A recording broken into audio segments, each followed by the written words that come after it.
পবিত্র রমজান মাসে উমরা পালন করতে মক্কা গেছেন ঢালিউড অভিনেত্রী আফিয়া নুসরাত বর্ষা। সৌদি আরব থেকে এই তথ্য নিশ্চিত করেছেন অভিনেত্রী নিজেই।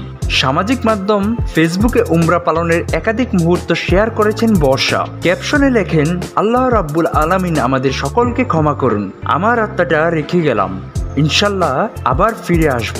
বর্ষা জানান ৬ মার্চ উমরা পালনের উদ্দেশ্য পবিত্র নগরী মক্কায় যান তিনি। উমরা পালন শেষে ১৩ মার্চ ঢাকায় ফেরার কথা রয়েছে তার।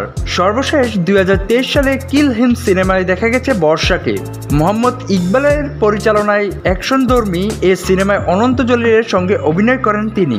বর্তমানে প্রেক্ষাগৃহে মুক্তির অপেক্ষায় রয়েছে অনন্ত ও বর্ষা জুটির নতুন সিনেমা নেত্রী দ্য লিডার। এতে আরও অভিনয় করেছেন বলিউডের কবির দুহান সিং, তরুণ আরোরা ও প্রদীপ রাওয়াত। পাশাপাশি ইলিয়াস কাঞ্চন, কাজী হায়াত সহ তুরস্কের অভিনয় শিল্পীদেরও দেখা যাবে এই সিনেমায়। স্বাধীনতা টিভি বাংলা বিনোদন ডেস্ক।